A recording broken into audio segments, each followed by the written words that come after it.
All right, hello everybody. I guess we were asked here to answer two questions. Number one, how did we get to be here in front of y'all? And number two, why are we passionate about narrative? So I'm going to start by answering the first question, or the second question first. I'm passionate about narrative because I know it works. It's that simple. Number two, how did I get here? Okay, 5 minutes or maybe less of a short story, how I got here.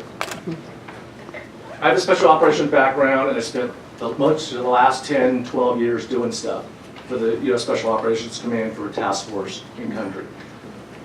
I spent 5 years in a row, about half of the year, in Afghanistan from 2009 through 2013.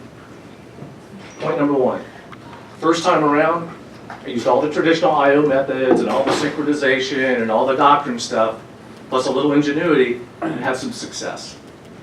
Like everybody in this room, who are all high achievers, I wasn't satisfied with that. Round two, next time I go out, I'm out in Coast Province, about 11 miles from the Pakistani border, and I had taken the time to do a deep dive into my audience in the five or 6 months between deployments. My audience, 99% of the Taliban, or 98, depending who you ask, are rural Pashtuns. If you do a deep dive into a rural Pashtun, it's not about Islam, it's not, we could go into all the political stuff if you want to privately.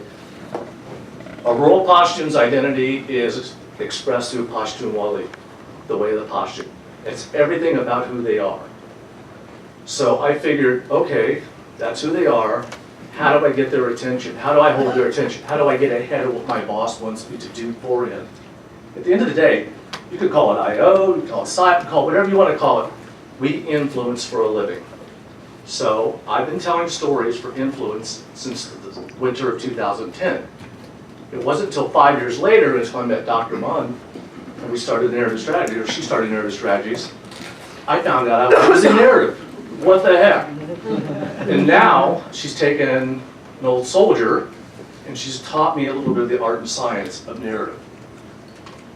Point number two, what I started with, it works. I could sit down and tell stories as an old guy, because that's a big deal for a rural Pashtun. And I could tell them that if the Army let me, my beard would be gray. Big kudos from all the local elders. But it gave me the opportunity to hear what they had to say. It gave me, telling stories and listening to their stories, gave me the opportunity to empower them to take their turf back from local Taliban fighters. It gave them the power, by working through their identity, and letting them give meaning to their life again, recover meaning to their life, and respect, which Pashtun isn't all about honor, and shame is the opposite side of that. So you can use shame, or you can empower tribal elders by way of giving them respect again. And they could actually take a young Taliban fighter who was disrespectful and put him back in his place and deny turf to the Taliban. I could sit with a young Taliban guy who would get in my face and say, I'm a Yankee, what the hell? But I could say, okay, my beard would be great if the Army let me have it. And at the end of the day, after I told my story through his terms, through his identity, through the way he gives meaning to his life, that little kid would be in the corner crying because he knew I would go to the village elder in his village and tell them that he disrespected me as an old guy. At the end of the day, narrative, which I believe passionately in, gave me the opportunity to work with the people that had the real power. My commander appreciated that because he expected results. So I thank Dr. Munn, I thank everybody in this room for being advocates as passionate as I am to go forward, and as we talked about in the last period, approach your senior military advisors, approach your policymakers, approach the people in budget, convince them that influence, no matter what we call it, is just as valuable as any combat system we can employ. A complete, complex, comprehensive system of influence is every bit as important as an F-35 and all the maintenance that goes with it for the next 20 years. It's the next literal ship.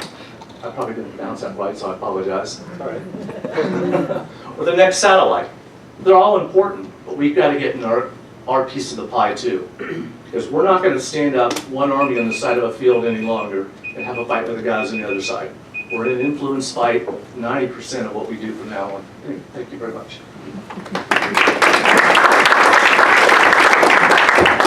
Hi,